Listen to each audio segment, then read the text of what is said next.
আসসালামু আলাইকুম ওয়া রাহমাতুল্লাহি ওয়া বারাকাতুহু। সাকিব আল হাসানকে নিয়ে আমি দুইটি কথা বলবো। যদি আমার কথাটা যৌক্তিক মনে হয় তাহলে অবশ্যই ভিডিওটা শেয়ার করবেন। গতকালকে থেকে দেখতেছি অনেক ক্রিকেটার এবং অনেক তার ভক্তবিন্দু, হ্যাঁ আমি নিজেও সাকিবকে পছন্দ করি, শুধু আমি না, 18 কোটি মানুষ সাকিবকে পছন্দ করে। কিন্তু সে এখন কেন ঘৃণার পাত্র হইল, সে বিষয়ে আমার দুইটি কথা। যদি আপনার কাছে যৌক্তিক মনে হয় অবশ্যই ভিডিওটা শেয়ার করবেন।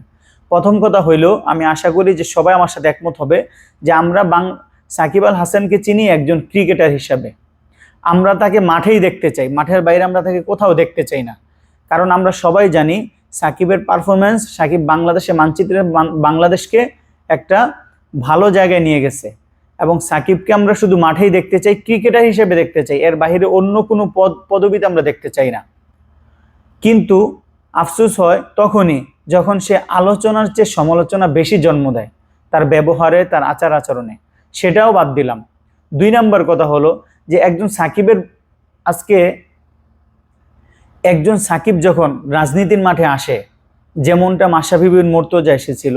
মাশরাফি বিন মুর্তজার আমি নিজে অনেক বড় ভক্ত, 18 কোটি মানুষ মাশরাফি বিন মুর্তজার ভক্ত।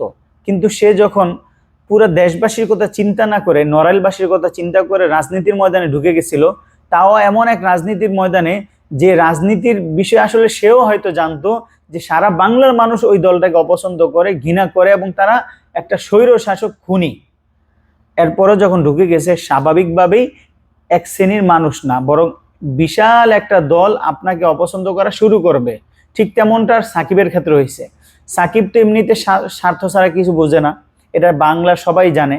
আমরা সাকিবকে অলরাউন্ডার সাকিব যে তকমাটা ছিল, সাকিব তার এই তকমাটাকে, তার পরিচিতিটাকে ব্যবহার করে সে রাজনীতির মাঠে আসলো। রাজনীতির মাঠে এসে আওয়ামী লীগের রাজনীতির মধ্যে ঢুকে গেল।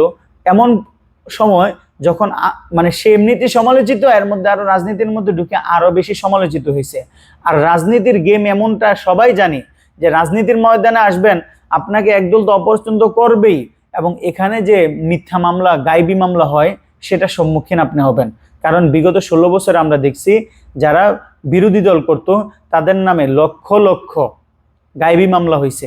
তা আপনার হবে না, এটা আপনি কিভাবে কল্পনা করতে পারেন?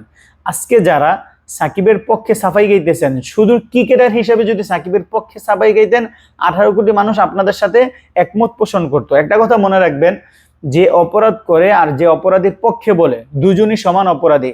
আজকে আপনারা ক্রিকেটাররা যারা সাকিবের পক্ষে বলতেছেন, হ্যাঁ আপনাদের কাছে মনে হইতেছে যে হ্যাঁ আমরা ক্রিকেটার হিসেবে সাকিবকে বলতেছি, কিন্তু আপনারা কি কখনো চিন্তা করছেন এই সাকিব সেই সাকিব যে তার অলরাউন্ডারের তকমাটা লাগাইয়া তার পরিচিতিটাকে ব্যবহার করে শেয়ার বাজার কেলেঙ্কারিতে তার নাম আছে, দুর্নীতির মধ্যে তার নাম আছে, মানুষের হক মেরে খাইছে এইগুলোর মধ্যে তার নাম আছে। এরপর আপনারা সাকিবের মানে পক্ষে কথা বলেন কোন বিবেকে, কোন যুক্তিতে? আপনি যদি মাঠের সাকিবকে চান তাহলে তাকে মাঠের মধ্যে কেন রাখলেন না? যারা আজকে আমরা তো এটাও দেখছি যে আপনারা এই সাকিবের নির্বাচনী প্রচারণায় কিছু ক্রিকেটার গিয়ে সংহতি জানাইছেন, এগুলা মানুষ কিন্তু ভুলে যায় নাই। তা আপনারা ভুলে যায় না, এই সাকিব সেই সাকিব যে তার পরিচিতিটাকে অপব্যবহার করছে, সে তার সুনাম সুখ্যাতিকে অপব্যবহার করার কারণে আজকে সাকিবের এই দুরবস্থা। আমরা 18 কোটি বাংলার মানুষ সাকিবকে যেভাবে চিনি সেভাবে চেয়েছিলাম, কিন্তু এই সাকিব সেই সাকিব আর রয়নি।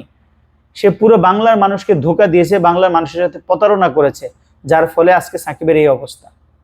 আমরা চাই সুষ্ঠু বিচার হোক, কিন্তু কোন ক্রিকেটার যেন এদের অবস্থা দেখে, যে একজন ক্রিকেটার খেলার জন্য মাঠে আসে, সে যেন মাঠের বাহিরে অন্য কোনো বিকল্প চিন্তা না করে এই সাকিবকে দেখে যেন শিক্ষা নেয়। আপনাদের কাছে যদি আমার কথাগুলো যৌক্তিক মনে হয়, ঠিক আছে, তাহলে অবশ্যই ভিডিওটা শেয়ার করবেন। আসসালামু আলাইকুম ওয়া রাহমাতুল্লাহি ওয়া বারাকাতুহু।